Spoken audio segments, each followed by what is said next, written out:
Good evening and welcome to the IRL PlayStation F3 League, sponsored by Nailcode Hall and brought to you in partnership with GridFinder.com.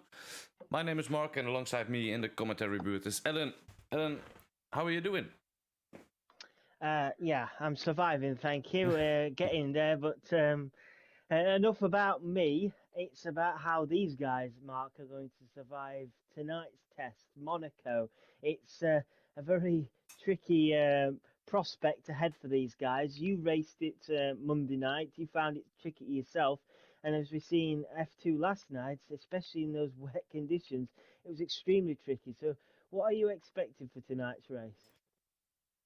To be completely honest, mate, I'm expecting carnage. It's we will see a lot of guys needed to change the front wings, and I think if you can keep it clean, keep it on track, that's a guaranteed beef. Well, maybe top 5, but then on the other hand, if you crash around Monaco and you lose your front wing, it's so important to never give up and go to the pits, take it easy, get a new one, because more people will lose wings and they will need to stop as well. So that will be a very interesting thing to see who will actually stop after a couple of incidents and who will be determined to finish the race and score the points.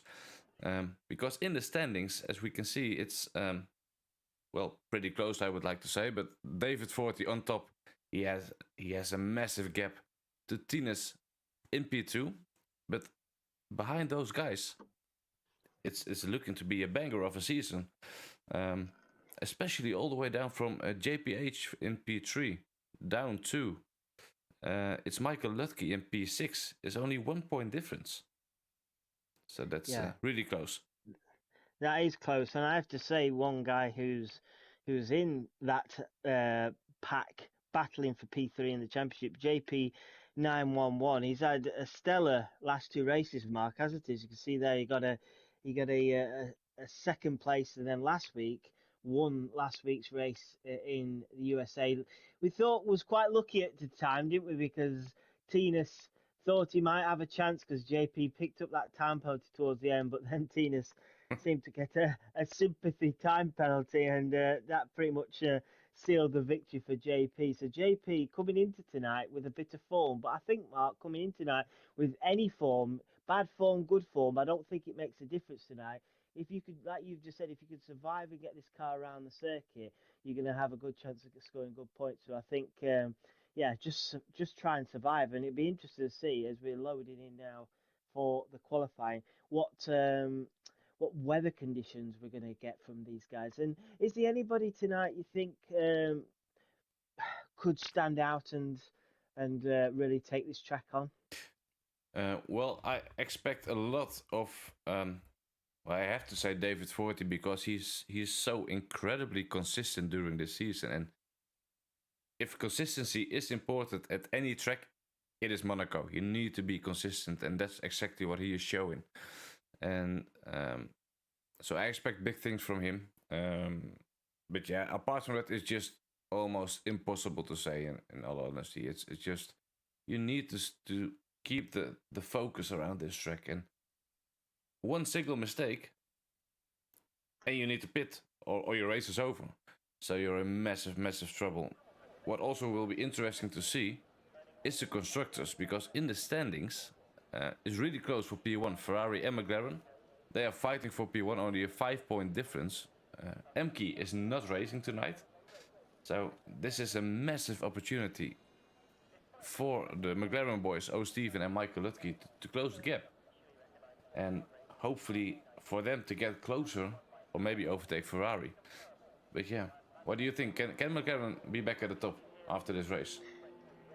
It's a big opportunity, isn't it, for McLaren? As we see the guys coming out to start their first runs, we can see it's clear skies at the moment for qualifying. But yeah, McLaren, they've faltered a little bit, haven't they, in the last few races? They've struggled to get decent point scoring positions, so they'll see that there's a little bit of a weakness for Ferrari tonight, and they'll be able to take full advantage of that. I'm just going to flick on through now. Most people are opting for the soft tyre at the moment. I'm going to try. Let's see who we've got. We've got Louis out, so I'm gonna follow the Red Bull driver of Louis. Louis often shown good pace, good speed, but he's ended up struggling for form. So be interested to see how he does. Be interested to see how most of these guys do on their opening lap. It looks nice conditions out there, Mark, and you'd expect just to go for it straight away. As you can see, not many people. I think only 3 people out of the 16 racing tonight have opted to go for that medium tyre on the first run.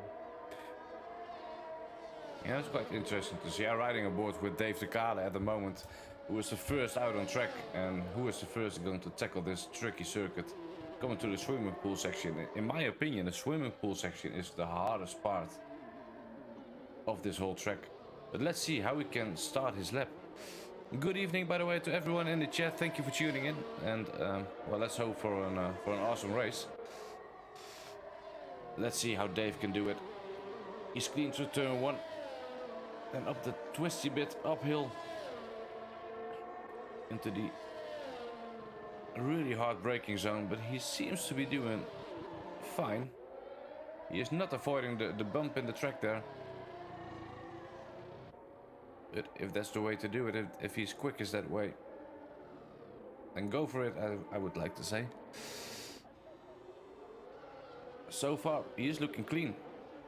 I have to give him that, he's looking clean. I'm not quite sure if it's quick, but he is looking clean. Just on the tunnel into the chicane. He's already into 5th gear. He's using really high gears, that's interesting. Keeps it clean through the swimming pool section. And what will be the first time of the evening? I have a feeling the McLaren behind him will be a bit faster. He is closing down, but the first time will be a 1:13.2, and there we have Michael Lutke. I saw he was quicker with an 11.6 on medium tires. Wow. That's a good time. That is impressive from Michael Lutke. He's really showing good early form this evening, and if he can qualify, Mark, up there on those medium tyres, that's going to stand him in a real good position come the race, because he can go that much longer into the race before having to go for the soft tyre later on. So yeah, we're getting a raft of guys coming through. There we go. I pointed out JP911 earlier, Mark, and he's popped himself into 2nd place on the medium tyre with a 1:11.8. So only a couple of tenths behind. So great couple of laps there for the medium running guys. Unfortunately, Stephen, the other one, the slowest of everybody at the minute with 1:14.9. So yeah, those medium tyres really suited those guys a minute. So I think that'll really put a cat amongst the pigeons on these guys on the soft tyres at the minute, because they'll be finding it very frustrating that the medium guys are ahead of them. Yeah, definitely. And as you just mentioned, starting on the mediums around this track, and if you can stay ahead, you have a massive opportunity to win this race, because it's almost impossible to overtake. And if you do the mediums, you can stay out longer on track, and you can just pit for the quicker tires without getting in any traffic of some kind. Just do your own race. And that's I think that's the plan for both Lutke and JP. But yeah, let's see, maybe the other guys can improve. Of course, it's not done, the quality is only just begun. The guys did only 1 lap. I've just riding on board with David 46, and he's just coming down to the Lowe's hairpin, and he was a bit deep just before there. He was purple first sector, so David 46 opting to go for that soft tyre straight away. He'll be wanting to at least get ahead of both those medium running guys at the top of the stands. David 46 now, yeah, he's invalidated. Unfortunately, coming out of the tunnel, cut too much of the curb there, and that's the end of David 46's run. And it shows you, Mark, doesn't it, how easy it is to invalidate or even make a mistake round here, because David 46, a couple of errors here and there, and that unfortunately is the end of his run on this soft tyre. I don't know if he's going to have another go at it, whether he's got enough fuel to have another go at it. No, he's coming straight to the pit. So unfortunately, our championship leader, Mark, is struggling early on. Yeah, I'm a bit surprised. I thought he would go for a second run, because there's always enough fuel for 2 time runs around this track. And as it being a first run, I expected him to carry on. But hey, maybe he just wants some fresh tires to be able to beat the top guys. So yeah, let's see. Darcy in the chat says, I hope Tina's brought some extra front wings. Well, I'm hoping everyone brought some extra front wings, mate, because they will be madness, I think. So yeah. I just want to let you know as well, Mark, we've been reliably informed that these guys will be breathing a huge sigh of relief because it's going to be a dry race. No wet weather running tonight like F2 last night. So these guys will be absolutely delighted with that because the last thing you want around here is wet conditions. I'm just keeping an eye on Towel. He's down in 14th place at the minute. He's really struggling, Towel, at the moment. He's done 3 laps on the soft tyres, and at the moment the best time he can produce is a 1:14.0. So time to be found if possible for the Mercedes driver. But it's really one of those tracks, isn't it? You either love it or you hate it, and for some you just can't get to grips with it at all. At the moment, Towel finding it very difficult indeed. Yeah, I think it's a track you either hate Oh, or you like it. sorry. Yeah, Towel right on board with me. He's just absolutely swimming pool section, absolutely clobbered the wall. Thankfully, he's all right. The car can come back, but that just shows you, doesn't it? You get slightly out of shape, and that wall will bite you hard, and that's the end of Towel's run for this time. 10 minutes on the clock, Mark, and Michael Lucky, by the looks of it, just looking through the tyre strategy. Yes, he is. He's out on a set of soft tyres, Mark. So this is interesting. Would you have put those soft tyres on, or would you have maybe tried to see if you can hold out on those mediums and start on the mediums? Because if he goes up, beats his time, what he's just done, he's going to have to start on those soft tyres instead. Well, yeah, I think both strategies. You know, the most important thing is start on pole. And it doesn't really matter what tire you have because overtaking is so hard. So I would go for the lap on the soft tires. Just the same tires as the guys behind me. Just try to stay in front. And yeah, you just do the same strategy basically. So you will stay at the front and they need to overtake you, but yeah, it's almost impossible. Oh. Meanwhile, JP got the fastest lap time on mediums, 11.2. That's a good lap. That's impressive. I just wanted to point out as well, Mark, our championship leader is back out again for his next run. David 46 is currently coming out of the tunnel section now. Can he get this section right this time? He does. Oh, it's very deep there, though. Almost hits the wall. That will have cost him time. Now coming up to the swimming pool section, he was he's invalidated again. Yeah. He cut the corner, and this is starting to become a bit of a disaster for David 46 this evening. And he's probably got one more run in as he, Mark, and if he don't get that right, he could be starting at the very back, which would be a very surprise. Yeah, definitely. But I think he's got enough time for two runs, maybe on the same tire, but 2 runs. So I expect him to step up and claim his space in the top 5. And I also think the soft runners, they can be a bit faster. Looking at the times that were set in the equal F1 and in the F2 league, I definitely think the F3 guys can go faster, but maybe track evolution will play a part. So we are getting further in the session now, so I think we will see the times drop a little bit now.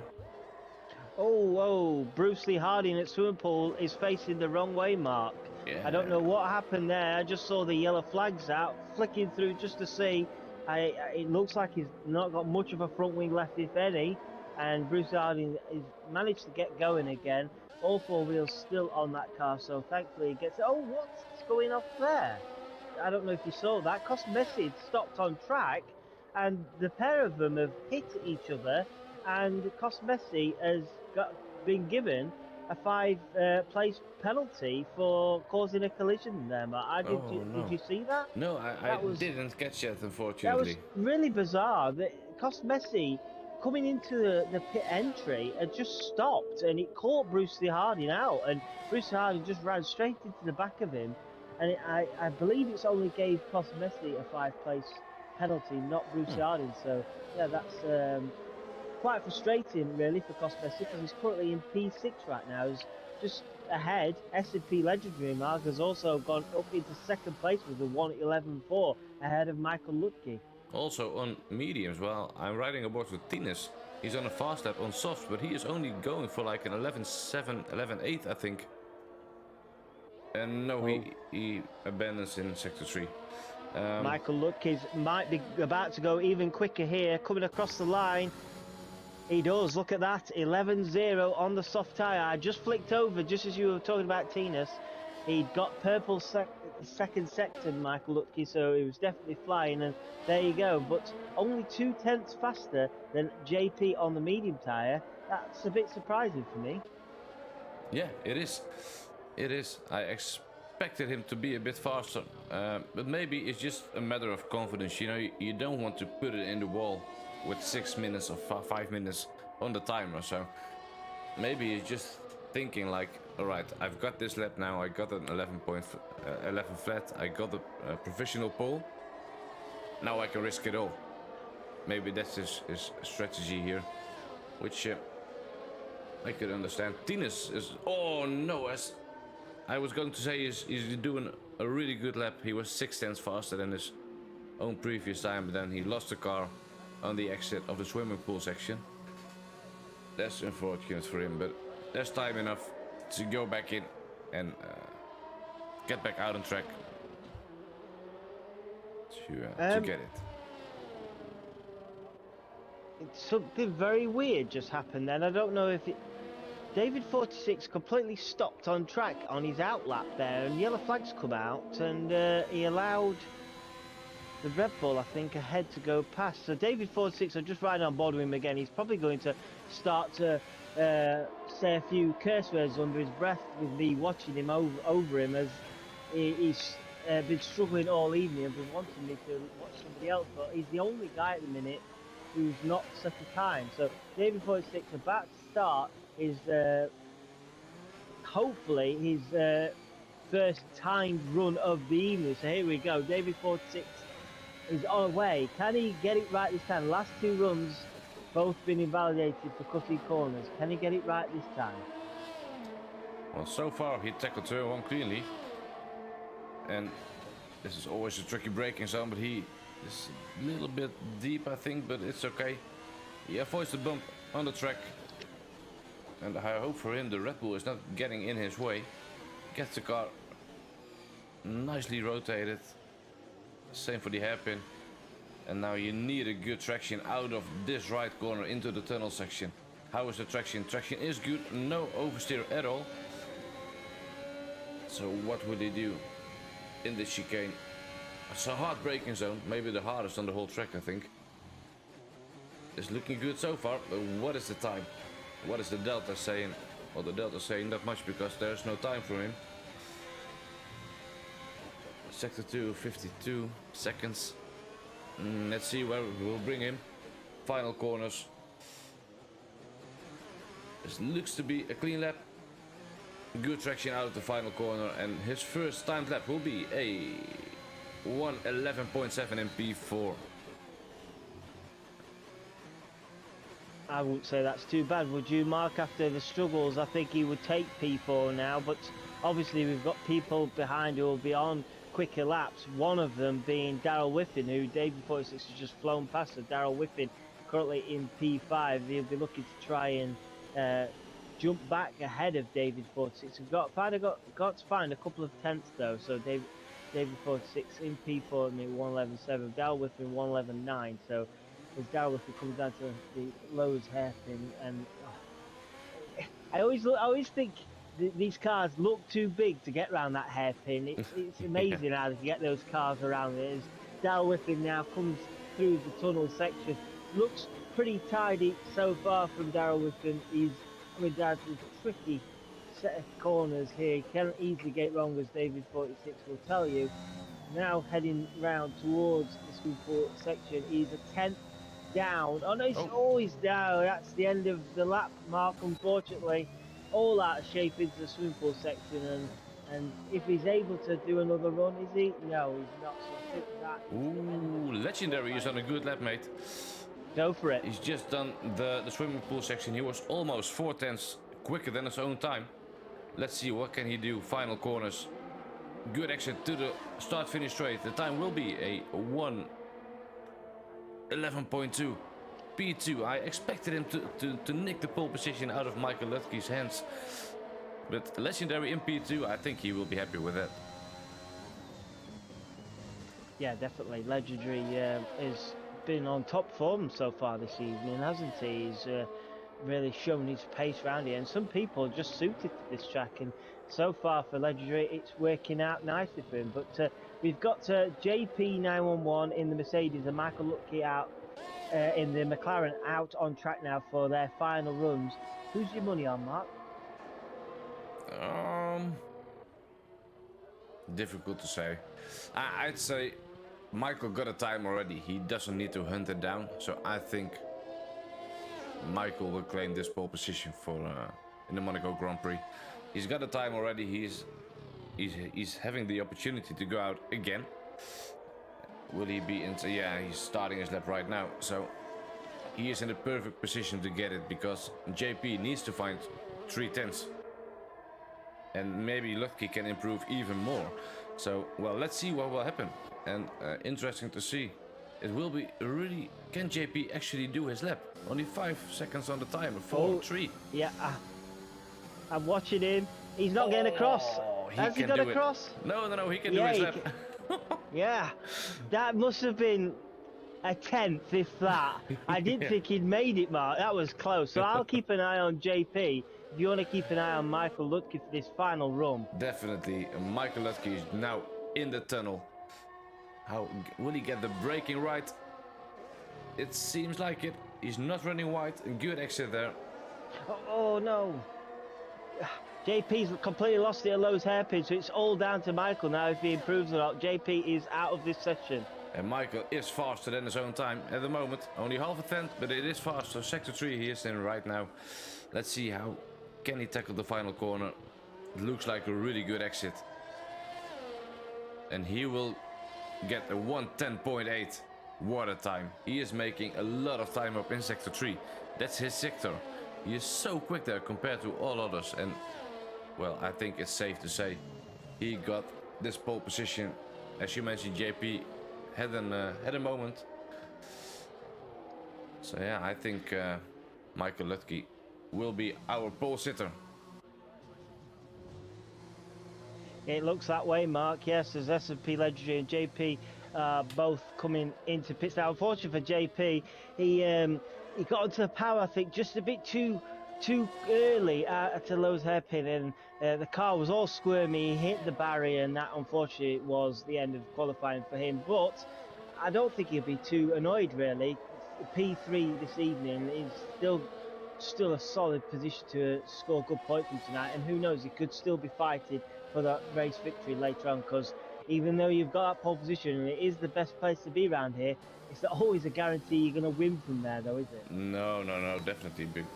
Look at my own race in F1. I had a terrible qualifying starting P9, and after Sector 1 I was driving around to P4, so anything can happen. But for this race, Michael Lutke, he will be the pole sitter. Amazing time, almost half a second faster than S&P Legendary, also the Dutchman. So it's both really good times, of course. JP, who will be on the medium tires. Interesting to see how that will be. Tina's in P4.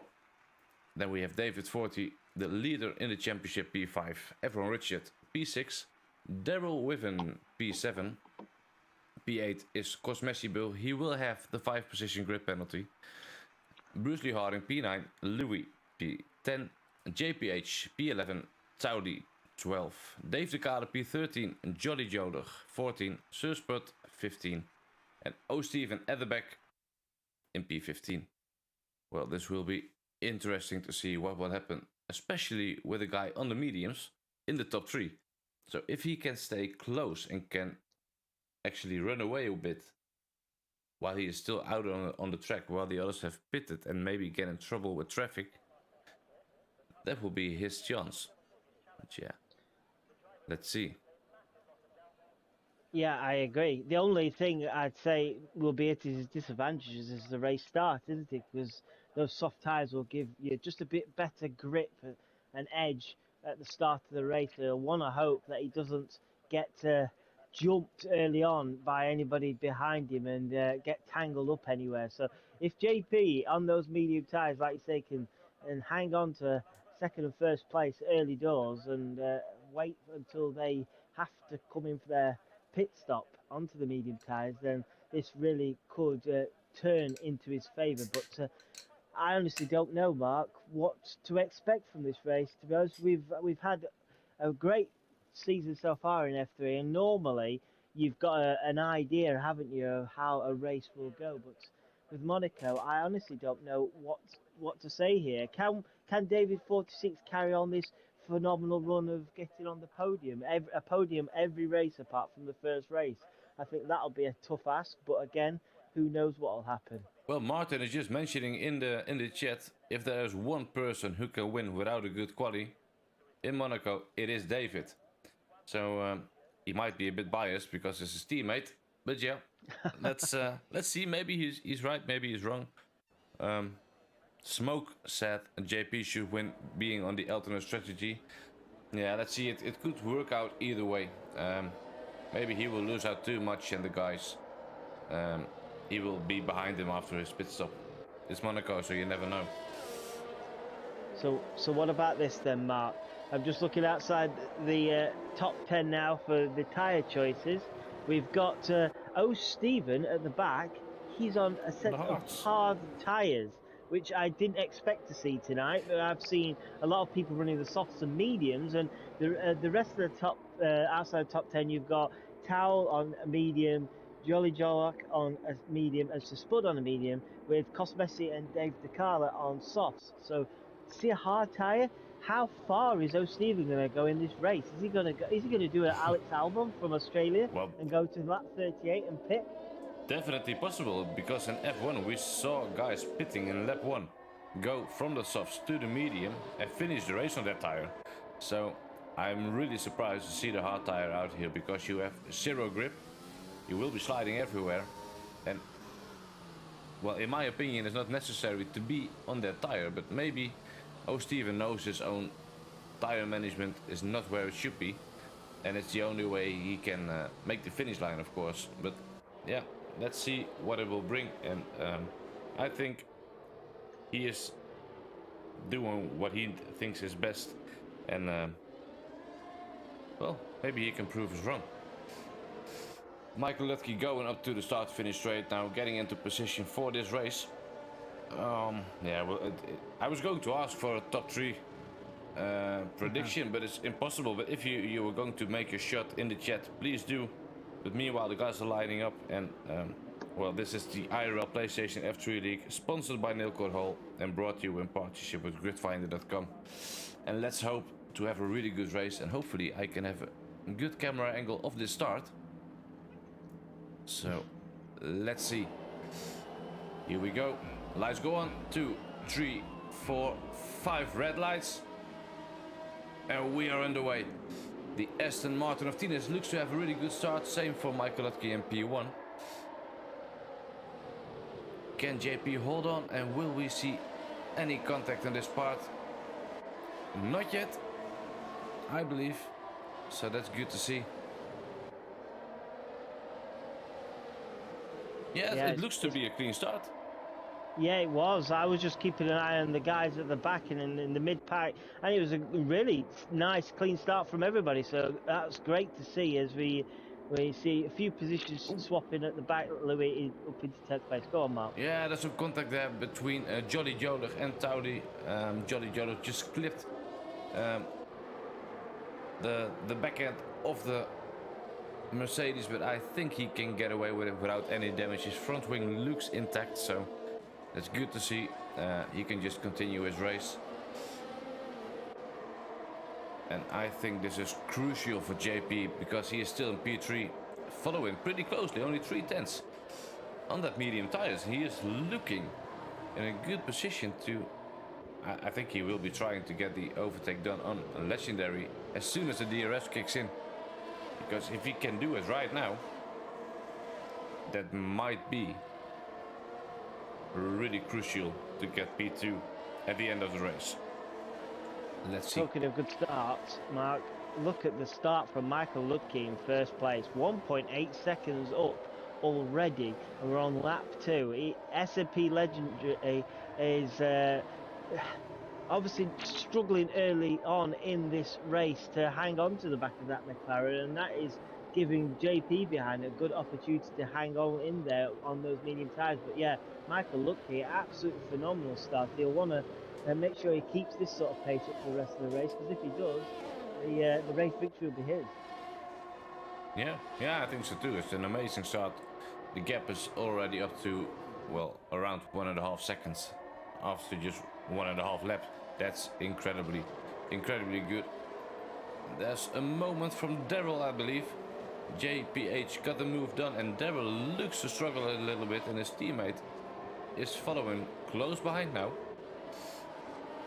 Will we see some team orders here, or will Daryl just try to hold on onto that position? We see a couple of fastest laps here, and here we go. We see Louis get the move done on Daryl. I think that's a team order, because it was easily done. And Legendary is in. He was in P2. Alright, my bad, my mistake. I thought for a minute there he overtook JP, but JP was in P3, of course. Yes. But just looking further back, I'm keeping an eye on P4 down, because Tinas is losing time to the front 3 here quite substantially now. 2.3 seconds from JP in third, and Tinas has got a Tinas train going along there, easier for me to say. David 46 sticking pretty close behind with F1 Richard, JPH, Louis, and look at that mark ahead. JP 911 has... Oh, that's S&P Legendary's lost it. Oh, S&P Legendary's lost it. I didn't see what happened there. Yeah, he was sideways on at the exit there, and he must have just took too much power or clipped a barrier or something, and it's easily done round here, isn't it? And unfortunately for S&P Legendary, that's dropped him from second down to 13th, and I assume he's going to have to probably pit as well. Does he pit? No. No, he doesn't, so he carries on. So he didn't clearly hit the barrier there. He just must have lost it through either early acceleration or something. Unfortunately, that's probably his chances of a podium gone now, isn't it? Even at this early stage, dropping him down to 13th. Oh, sorry there, mate. I'm watching David Falk, and he just got a move done on Tinas. What a move, what a brave move that was. He just took it on the inside, and no contact made. Brilliant done from both drivers, also from Tinas, to not make any contact. And David 40, there he is again, in P3 in the podium position. And Tinas is struggling massively. David 40 is running away, and F1 Richard, before he just made this mistake on the braking, was only a tenth away. But now we will see JPH trying to get the place of F1 Richard. And JPH, not to forget, is on the medium tires, and he is almost in the gearbox of the car in front. Oh yeah. Tinas's box, Mark. Tinas's box. So clearly the soft tyres are not working for him. So it's a very early stop, lap 5, and he's going front wing change for Tinas as well. So he's obviously sorry to interrupt you there. damaged. JPH Go for the overtake into turn 1. There was contact, but he got the move done. Oh no, F1 Richard's been tagged. Behind, F1 Richard's been tagged. Louis is also running slowly after turn 1. I don't know if it was a contact between F1 Richard and Louis, I don't know, but the pair of them have dropped significant places there early on. Oh no.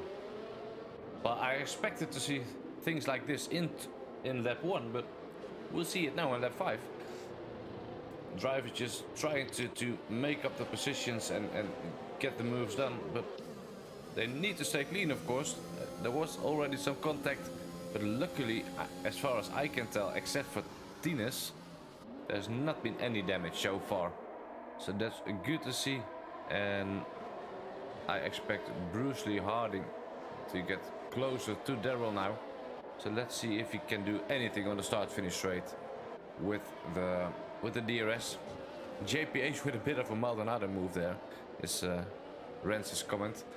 Yeah, looks a bit like it. But yeah, he got the move done. He's in P4 on the medium tires with only 4.5 seconds behind. What is happening here? Everyone Richard into the pits. I'm sure he has some damage, otherwise it would be a really early pit stop. Yeah, he's getting a new front wing on his car. Interesting ahead, Mark, in the battle for P1.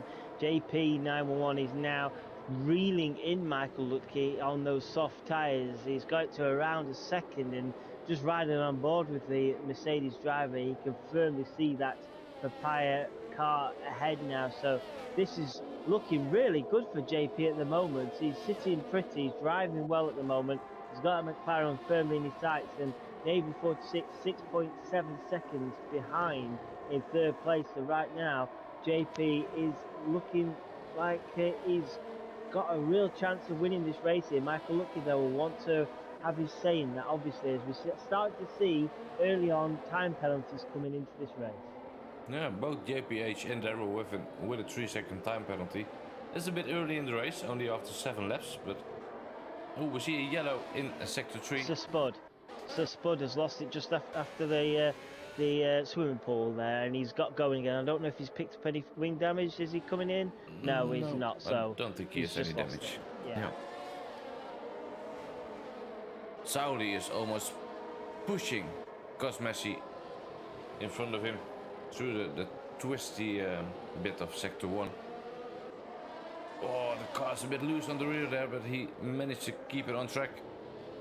He just wants to get the move done as soon as possible. And JP, he is in the DRS of Michael Lutke on the medium tires. This will be interesting to see if he can get a proper exit out of the final corner. Do you think, can he overtake him? Can he take the lead of this race, even before the pit stops? That would be some ask, I think, because this is extremely hard place to overtake. Because if he can get good traction out of the final corner, Michael Lucky really going defensive early on.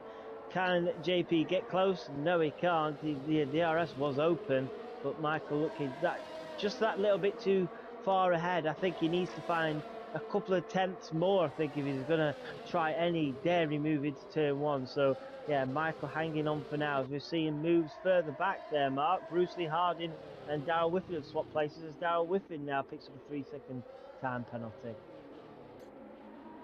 Yeah, interesting to know is the ERS of Michael Lutke is only at, well, it was under the 10%, now it's 20, but JP is on 83, so Michael Lutke is pushing that car and using his ERS to stay in front, but JP doesn't need it. He saves way more of his ERS, only 3 tenths behind him now. He needs to stay patient, stay calm, not do any risky moves, because that can cost his whole race. But he is so close now, and with the DRS, oh, no. I think he can... Sorry.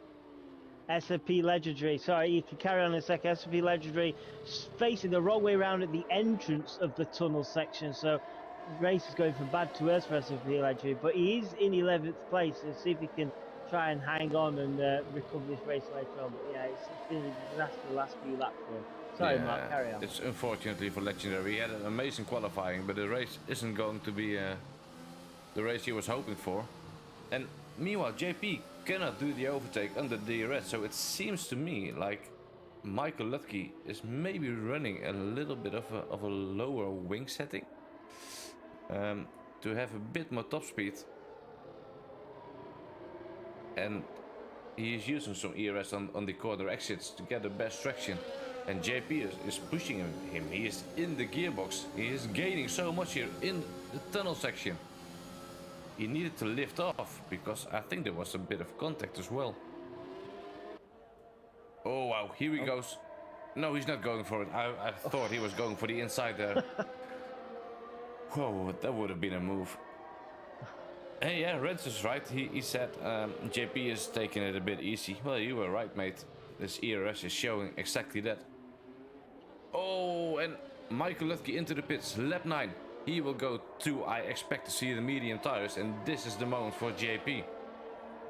This is his time where he should unleash his own pace and get this race win. It's all in his own hands now.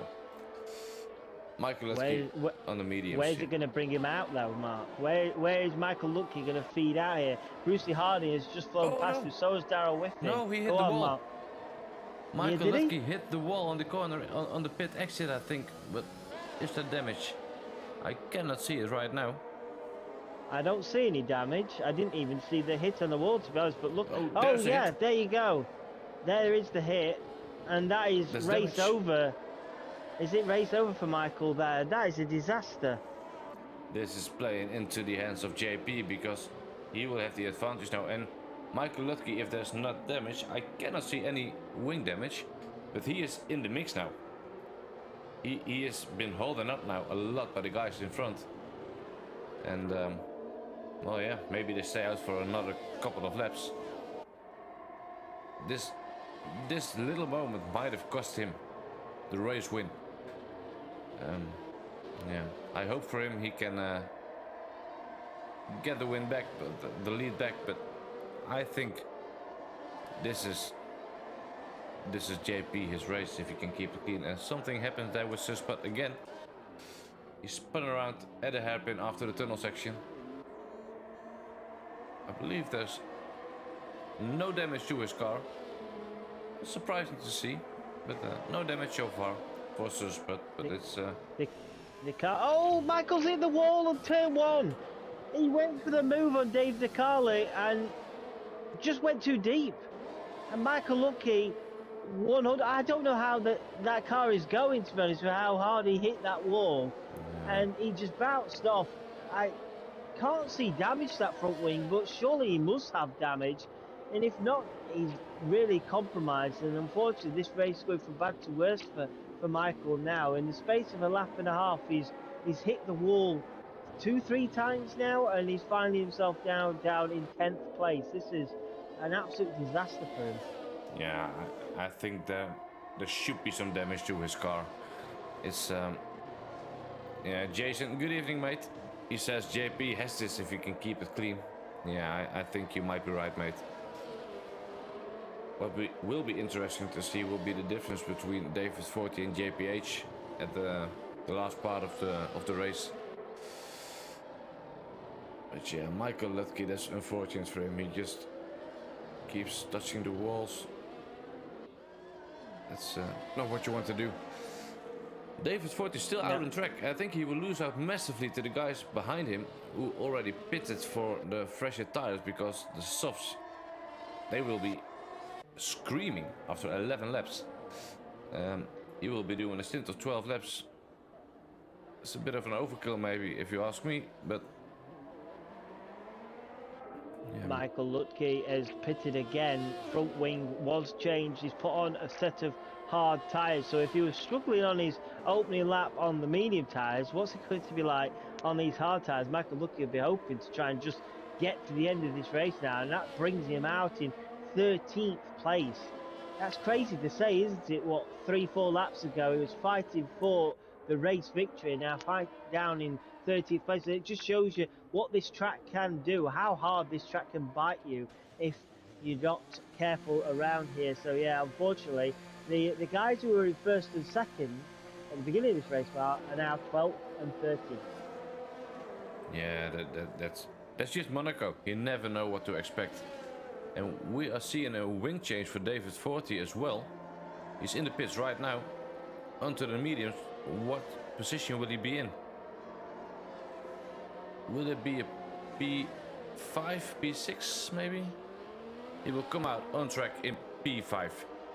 That's a good thing for David. I think it's yeah, I think that's, if he can keep it clean, that's a podium for David again. But it's so early in this race.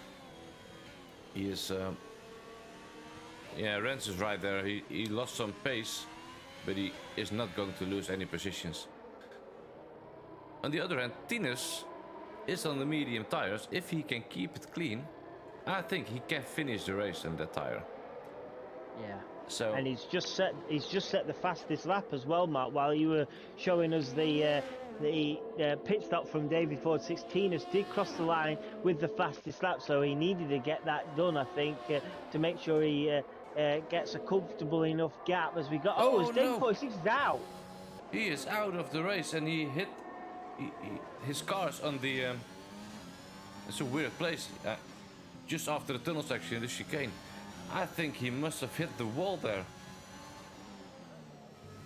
He must have hit the wall on the steering in point, but I'm not completely sure. I missed it, but that's so unfortunate for him. His race is gone now, and his streak of podiums is gone as well. I didn't actually. That was a strange one, wasn't it? Because I didn't actually see what happened. It just looked like he parked up at the hairpin there, but yeah, the chicane throw there. So that's weird. But unfortunately, our championship leader is out, and this is an opportunity for Tines now in the championship to try and reel him in with a good points finish tonight. So that's a real good incentive for Tines now to try and at least get a podium tonight and make up some points on our championship leader. Yeah, definitely. And the tires, they can last this whole race. And Tines is already in P4 with Taudi and JP. I think, well, JP maybe not, but Taudi is inside of the window. It's only 2 seconds behind. So there will be P3 for Tines. If he can just keep it clean, he might be promoted into P2 after the pit stops. Because I expect him to close the gap to JPH as well. So that's gonna be interesting to see in a couple of laps when the top 3 guys will go to the pits for the set of softs, I suppose. But yeah, that was only the first DNF after 15 laps of Monaco. That's not too bad. Impressive. Yeah. I just look further down the field. We've got a nice battle for P7 between F1 Richard and Louis. Louis put on a brand new set of medium tyres. He's had his pit stop, and now he's pressuring F1 Richard in that Williams. He's going to want to try and get past him, but through this next section, unless F1 Richard makes a mistake, Louis is not going to get past that to Williams here. So patience is certainly key for the next part of this race there, because he'll be hoping to try and get the move done sooner rather than later, because Dave DeCarlo, the F1 Richards teammate, is not too far behind in P9. Yeah, I think Louis just needs to stay patient, and he need to wait for the opportunity and not dive up a corner like this one to the left-hander, and just wait for the opportunity to get past. We have David here in the chat saying he missed his braking point and hit the inside wall. Schoolboy error. Yeah, I feel for you, mate. You were driving really good. But that's Monaco as well, you know. Just a single minor mistake. And any other track you would get away with it, but not around Monaco. It's unforgiving. And, well, that's why some hate it. That's why some love it as well. Yeah. What an opportunity, though, Mark. This is now both Ferrari drivers are not in this race. But what opportunities for the McLaren guys. But unfortunately, both the McLaren guys are not scoring points either, down in 12th and 13th place. So this could be a huge opportunity missed by McLaren here, not to get a real good march on Ferrari. So Ferrari will be looking pretty happy with how this race is going right now. We've seen those guys down in 12th and 13th. I'm keeping an eye on the battle between Cosmesi and Dave DeCarlo. I would say Dave DeCarlo was closing in on Louis. Unfortunately, Dave DeCarlo has lost the place to Cosmesi as Dave DeCarlo then picks up a time penalty at the chicane there after the tunnel. So a bad lap there for Dave DeCarlo. Cosmesi up into P9 now, and he'll be wanting to try and get onto this battle between Louis and F1 Richard. Louis still unable to get past that Williams in 7th place. So he'll have another chance here if he can just get his traction right now. Here we go. DRS is open. He's much closer than he was the last lap. Is he going to get the move done? No, he's not. he's not going to get the move done. And unfortunately for Louis, he's stuck still in 8th place behind F1 Richard. Yeah, interesting. The constructors you just mentioned. If McLaren is not scoring any points, don't forget about the Alpine boys, JPH and Bruce Lee Harding. They are on 12 points behind McLaren at the moment and 17 points behind Ferrari.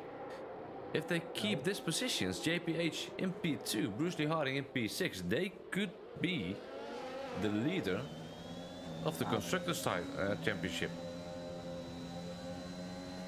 But yeah, that is amazing. Yeah, wow. But yeah, you need to finish first, so that's a tough thing around this track. And JPH gets a time penalty. That's unfortunate because it's already his second one, so 6 seconds for JPH. Daryl already has 6 seconds as well. And Sauli and Dave de Kane are on 3-second time penalties. Tines is closing in to Sauli, while we see a slow driving Aston Martin. I believe that is Jolly Jolig. Yeah, he lost the car coming into the tunnel. But let's see what Tines can do. His tires are 13 laps old.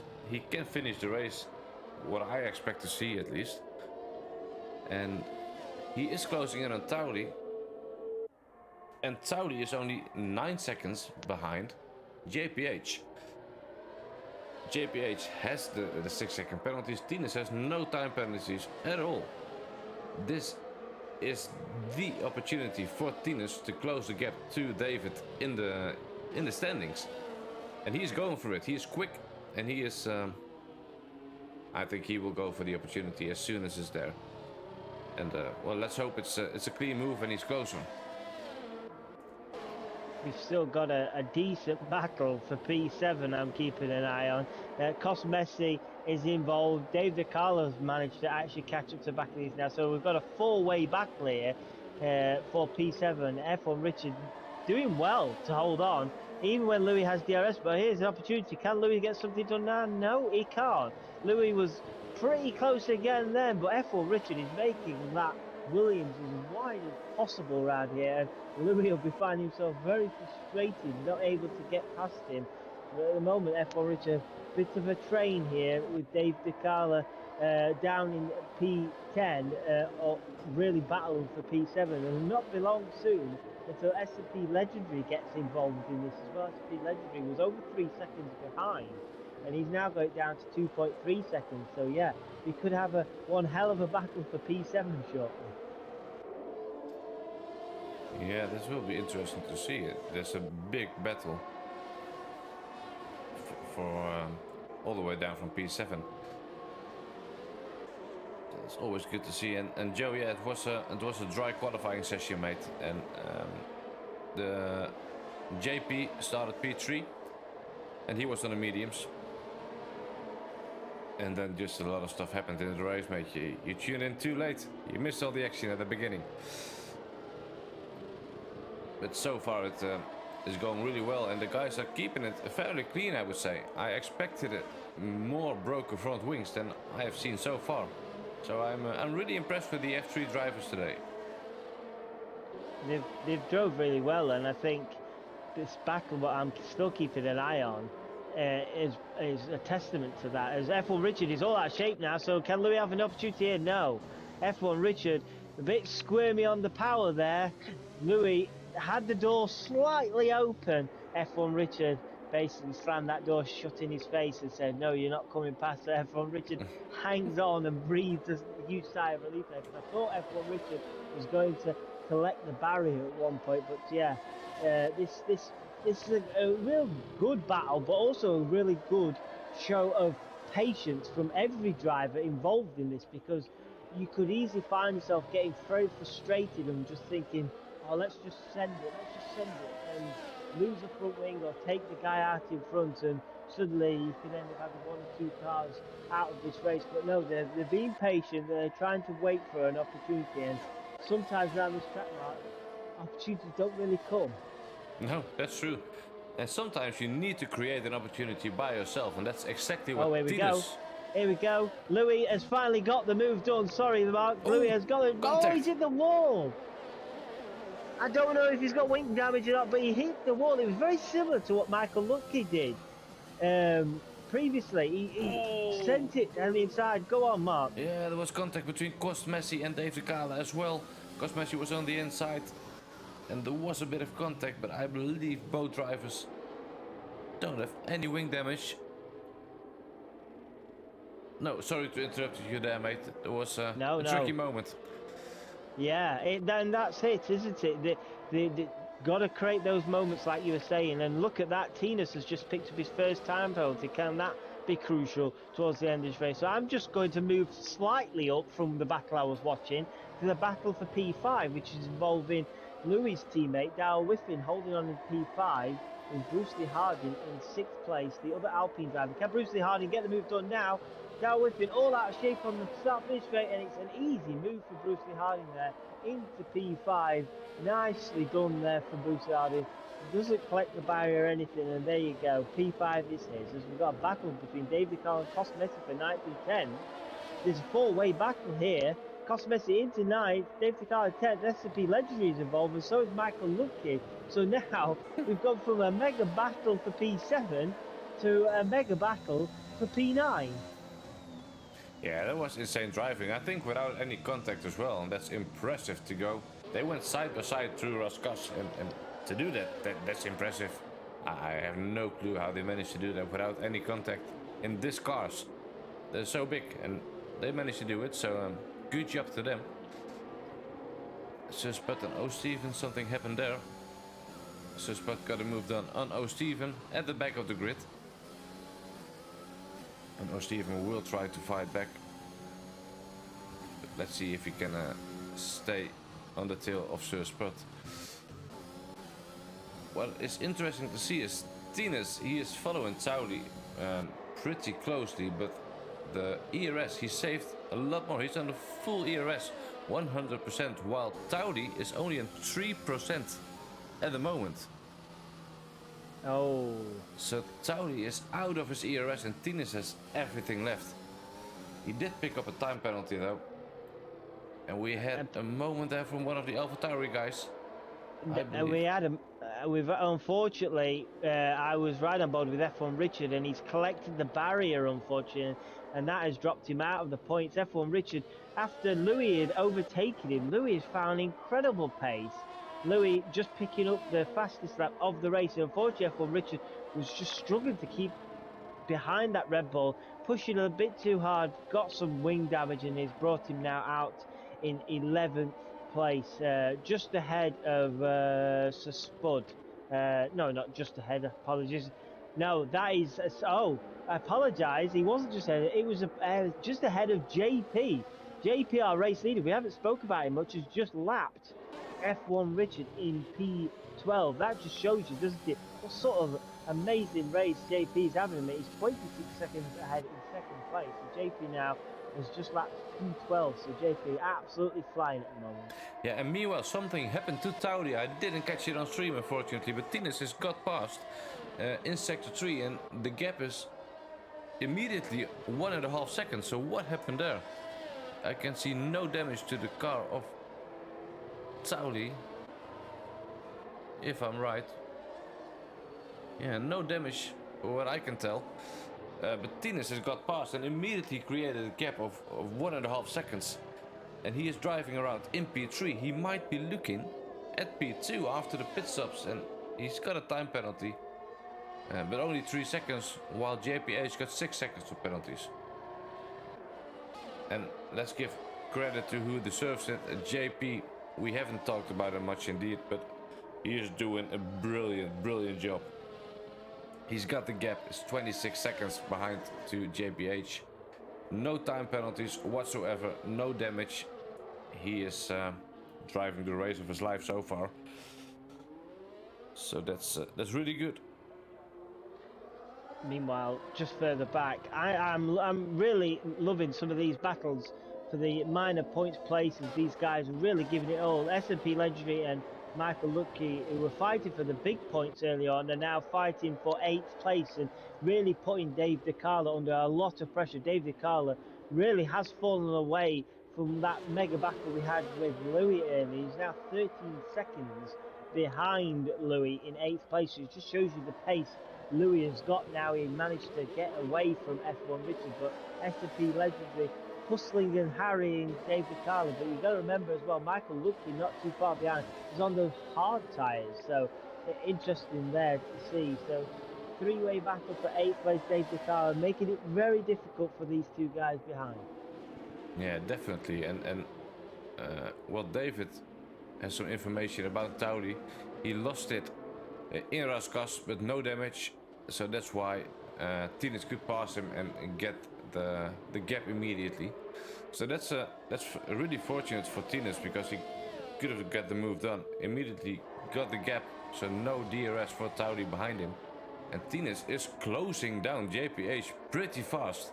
So he's got the pace. Yeah, Tinas is looking at a P2 if he's continuing like this. I'm watching the battle as well now with Michael Lutke and Legendary. They are so close together between Dave, Legendary and Lutke. But I think Lutke cannot get the move done because Legendary has the DRS on Dave. So that's interesting to see. I think Legendary needs to either get the move done to Dave, or otherwise this battle will continue for the remainder of the race. Interesting battle ahead as well. You talk about Towel with Tinas earlier. Now Towel is under massive pressure in P4 from Bruce Lee Harding behind. Bruce Lee Harding, who I reported got past Darrell Whiffen a few laps earlier, has bridged that gap now. It's 2 seconds between him and Darrell. So his next focus, his next aim is Towel ahead. And Bruce Lee Harding, one of the few guys who hasn't got a penalty at the moment. Towel under massive pressure here from the Alpine driver. Bruce Harding got a nice move done down the start finish straight earlier in the race. Unfortunately, not able to get anything done on the Mercedes driver this time. But what a fantastic race it is, as you said earlier, for the Alpine cars. And they carry on like this, they're going to score some mega points. But you've got to remember, JPH and JP in first and second, with Towel as well, have still got to pit. So Bruce Harding, I imagine, will be just have to stay patient, won't he? He knows he's going to eventually get ahead of him. You just need to make sure he keeps it clean. Yeah, the pit window for as I was about to mention it, is open, I would say. JP goes into the pits. This is going to be a free pit stop, I think. And there's a yellow in sector 2. Who is it? I think it was one of the McLarens. It was Steven, yes. No wing damage, for as far as I can tell. It's interesting to see almost no one get immediately wing damage after a bit of contact. But JP, he will stay in the lead of this race on fresh softs. This is his evening. He cannot put a foot wrong so far. So I'm really impressed by him. Tauri into the pits as well. So Bruce Lee Harding, he will be very happy about that. And Tauri will be dropping back quite a bit, all the way down to P7. And this is the moment for JPH to follow. Because if he stays out now, he will lose a lot of positions. He will lose so much time. And he needs to pit for other tires. Tinas can finish the race on this set. JPH, he needs to pit to go to the softs. And Tinas, meanwhile, I almost didn't even notice, but completely closed the gap to JPH. Only 3/10 now in the tunnel. But he needs to stay patient because JPH will be coming into the pits, I reckon, at the end of this lap. So no big balls move for Tinas. At least that would my advice be. But it would be good for us to watch if he'd done some crazy stuff, of course. But yeah, let's see what he will do. He stayed. Ooh, yeah, there we go. JPH into the pits. And interesting to see where he will be out on track. Bruce Lee Harding will promote into the final podium position for now. So that's really good for Alpine. It's really good for Alpine, yes, but I say it's also been a very good race for the Red Bull team as well. Look at that, Louis now and Darrell, P4 and P5, with Louis half a second behind Bruce Lee Harding in third place. So we could have a real Titanic battle here as we've seen position switches there. Towel, JPH has just got out ahead of Towel in P7 there, only just. So JPH couldn't have timed that any better, really. So JPH comes out into sixth place. But yeah, looking further ahead, we could, for the last 10 laps, have a really good battle for P3 here. Bruce Lee Harding is not going to have this P3 comfortably. Louis and Darrell Whiffen will be wanting to put pressure on him and try and steal that from him. Yeah, definitely. He is desperate to get that podium, I think. And it will be interesting to see as well if Tines can manage these tires all the way to the end, because he was behind some cars for a long time, and that's not good for the tires. They will overheat a bit. So hopefully he can keep them cool and just do consistent laps now. He's got the gap behind, and I believe his time penalty is only 3 seconds. Yes, it is. So he's got some time spare. So I hope for Tines he can stay out and grab that P2 and open up the title fight again. And Louis 3/10 behind Bruce Lee Harding now in sector 2, coming up to the hairpin. We didn't see one single move into the hairpin. Most of the time we have seen some moves there, but not this race. So the drivers have thought about that, I think, because with this car it's almost impossible to do. Unfortunately, Mark, it's gone from bad to worse for Michael Lutke. He's actually coming for another front wing, and he's bolted on now a set of soft tyres, he'll be hoping to go to the end of the race on them. He's just dropped behind Cost Bessie, and he's going to come out into P12 on the set of soft tyres. Yeah, well, soft tires, they are of course by far the fastest, but there's only one guy who can get everything out of them at the moment, and that's JP. He's in the lead, he's got no one in front. Or maybe JPH as well, he's got a gap of 10 seconds in front of him.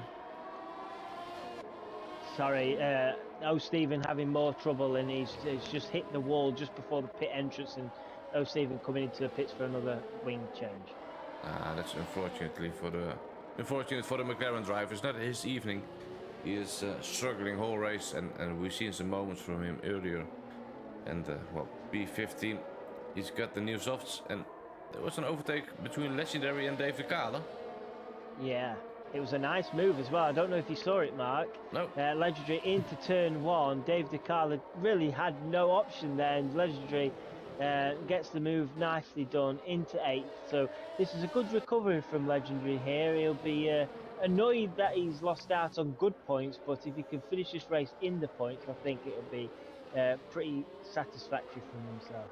Oh no, Michael Lutke's evening is going even more worse. He has some wing damage now, and he is just starting his lap, so he needs to do a whole lap with the wing damage, and he's in P13. It's not looking good for the McLaren team so far. Let's go back to the fight for the final podium position. Louis 3/10 behind Bruce Lee Harding.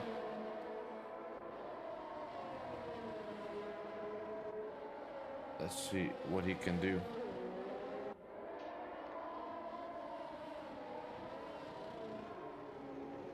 It's a good race so far. It's yeah, better than I expected.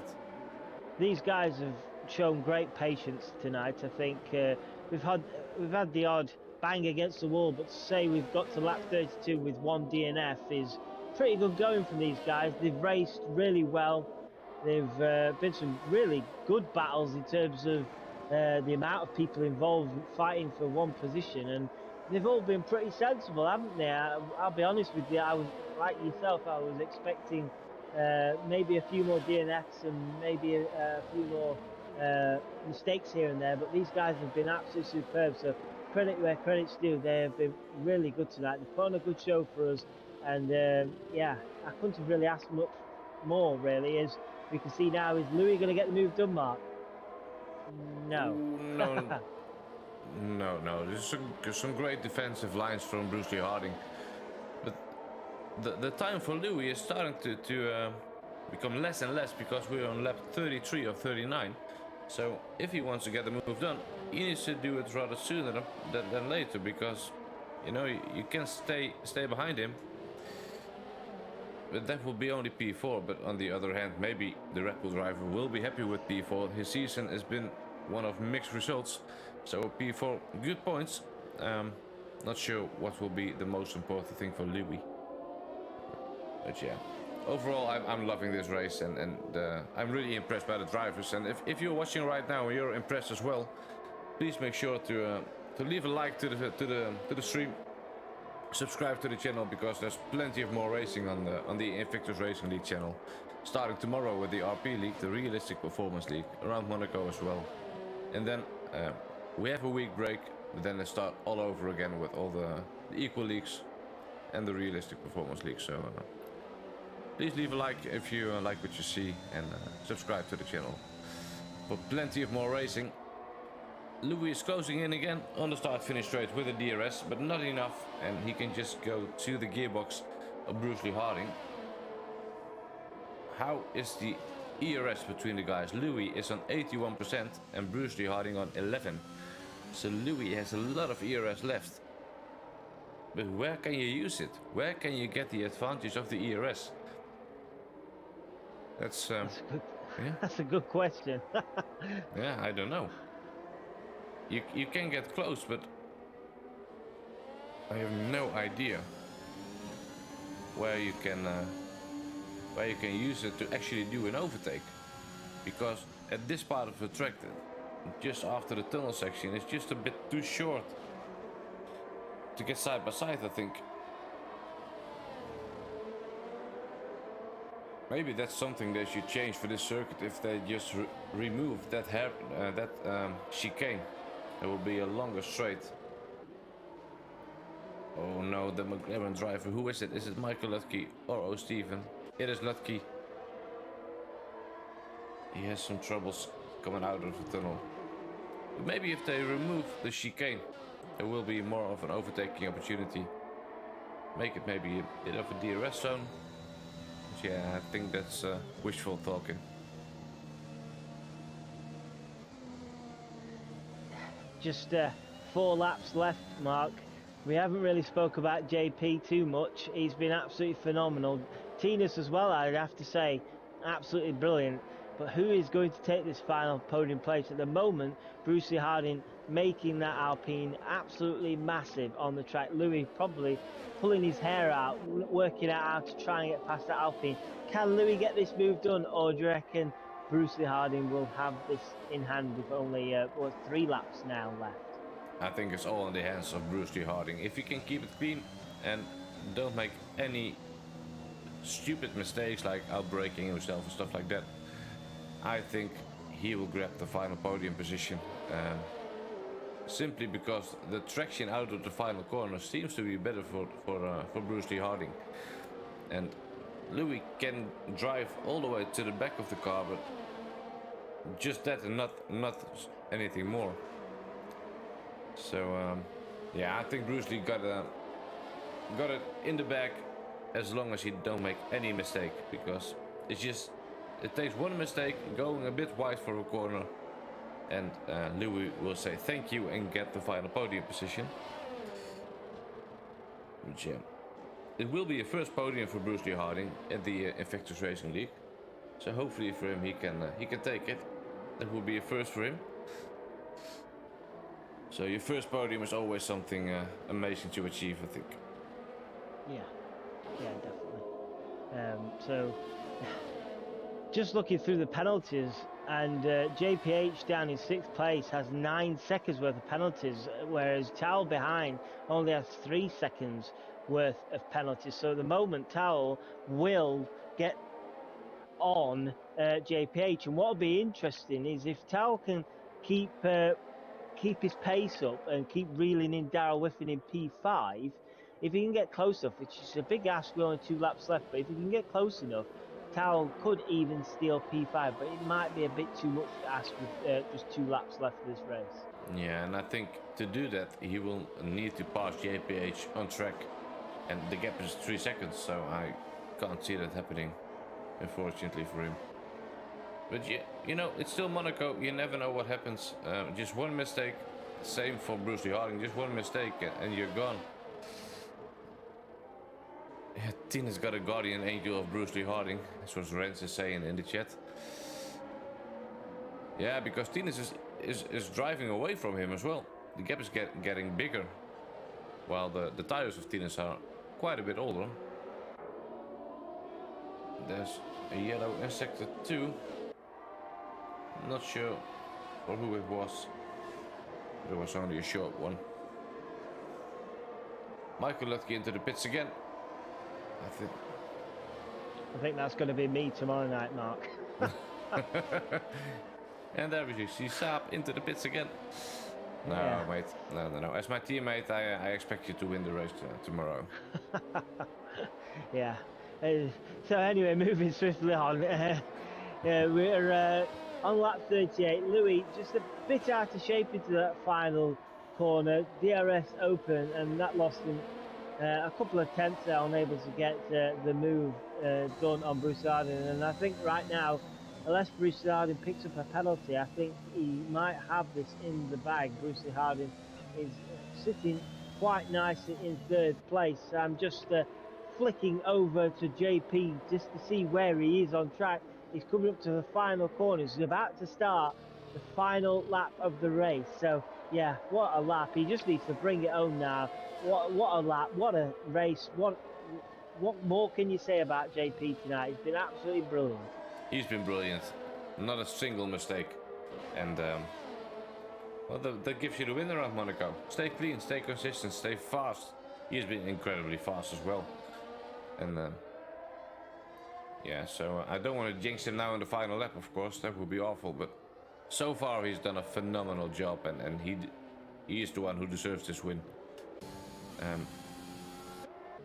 Tines drove an amazing race as well, with a 34 laps old medium tires. But he's holding on to P2.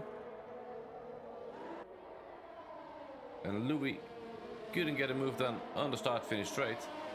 So I reckon he is out of any more opportunities right now. But I will switch back to JP now, because he is in the final sector.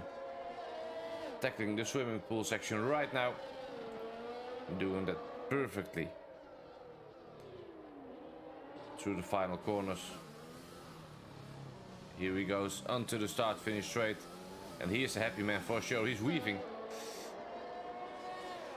And there is the race winner, JP. Congrats, what an amazing performance. Amazing race from the Mercedes driver. Didn't set a foot wrong. So, amazing race from him. Tines in P2, he has the time penalties, but he has the gap behind him as well in sector 3. The final corners for Tines. And there we go. He will close the gap to David Forty and bring this Aston Martin home in P2. Also, well done to him. 35 laps old tires. That's an amazing performance. And there we see the Bruce Lee Harding and Louis almost side by side. Gap is only 2 tenths, but Bruce Lee Harding takes home the final podium position in the Alpine car, and Louis is in P4. They were with him P5, JPH in P6, and Saudi just crossed the line, and he will get the place from JPH because of the time penalties. But damn, what a race that was! What an amazing performance from all the F3 drivers, I think. Louis gets the driver of the day. Who was your driver of the day, Adam? Definitely JP. Yeah. Absolutely phenomenal. We didn't see much of him. He was absolutely superb in qualifying to get 3rd place on those medium tyres. Smashed it really in the race.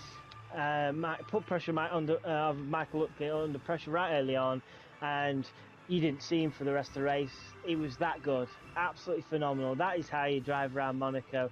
Big congratulations to him, and big congratulations to the pony as well. Yeah, well done to JP with the fastest lap as well. takes home the win. Phenomenal job. Tinas in P2 with the old medium tires. Bruce Lee Harding in the Alpine P3. Louis takes on P4. Darrell with an P5 in the other Red Bull car. Saudi P6. JPH P7. S&P Legendary in P8. Everyone Richard takes home P9. Dave de Kale P10 with a final point. And then we see Cosmesi P11. Surspot takes home P12. Michael Lutke in P13. Jolly Joler P14. O'Steven in the final position P15, as David Forty is unfortunately the only driver who couldn't finish the race. But damn, what a race. And I think the first podium finishers are entering the chat. I would say, Adam, take it away, mate. Maybe you can ask him some questions. Could I just ask whoever's got that on just to turn the volume down, please, because there's an echo.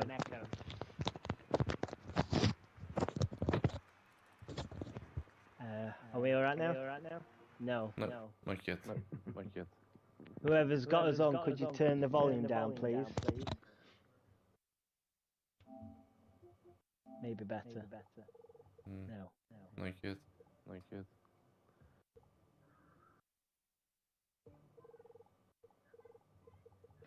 I'll try and get underway, but there is a clear echo from someone's mic in here. It's a bit difficult. Yeah, I'm not sure who it is, but Can you guys hear me? It's probably me. 2 seconds. Okay.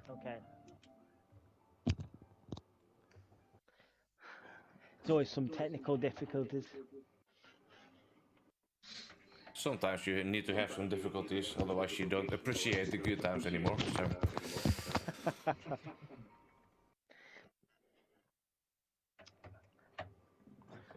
Is that any better? Should we see if we can... Yeah, it seems better. So that does seem better. So let's get underway, shall we? We'll start with JP. Wow, what a race. You've absolutely drove the wheels off that car tonight. You absolutely shown everybody how to go racing around Monaco. How does it feel to be the race winner tonight around this famous circuit? Yeah, it's unbelievable, really. I wasn't expecting that. I was just hoping for a nice, clean race. Wow, yeah, I'm speechless, really.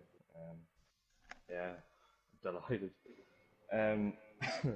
Yeah, it was tough. At the start, I think a couple of lads ahead of me got unlucky, maybe just tapping the wall or whatever, and I managed to make my way through. And then after that, it was just managing the tires, very long stint on those first mediums. And then, excuse me, then after that, it was just managing the gap, not limiting the mistakes, and yeah, getting to the end. I can imagine as well, it was quite a lonely race for yourself with such a gap to P2. How did you manage to keep your concentration, especially a track like this? Because I can imagine it's quite difficult to keep that concentration so high when you've not got nobody challenging from behind. Yeah, no, it was quite tough to keep concentrated, and there were a few times where I had a few moments where I nearly lost the wing, and yeah, no, it was tough, but I managed to keep my head forward and make it through the race. Oh, huge congratulations. It was a very, very impressive performance. I'll come back to you shortly after we've spoken to our second and third place guys. Going on to Tinas. Tinas, congratulations. That was a great race from yourself. And what this has also done is, with David 46 out of the race, it's helped you gain some points on him in the championship. How is it for you tonight? Yeah, it was a tough race, but yeah, unfortunate for David, he crashed, but it's good for me. Yes, it is definitely good for you, and a solid second place there, and to get you good points and give you good confidence going into the second half of the season, won't it? Yeah, the championship is back on. Yeah, I'm closing the gap now to David. So yeah, that's gone. Yeah, yeah, indeed.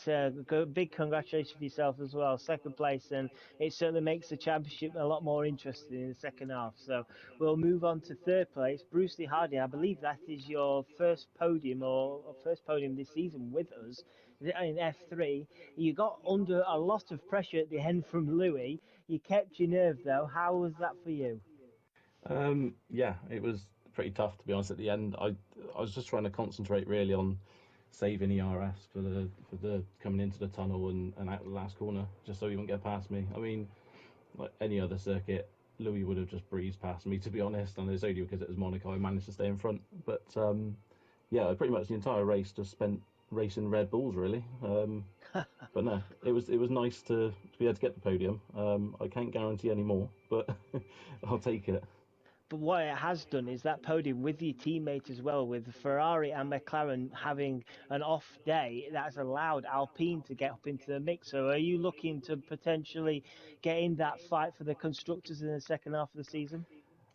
I think I mean, JP's obviously on a really good run of form, and Taylor's obviously putting in some good results at the moment. The Mercedes are probably going to be very hard to catch, I think. But you know, if we can fight for second, great. I mean, when me and Jordan joined the league this year, we were sort of looking at a top six in the constructors. So at the moment, it's going pretty well, to be fair. So just keep putting in results and trying to pick up the pieces when everyone else has trouble.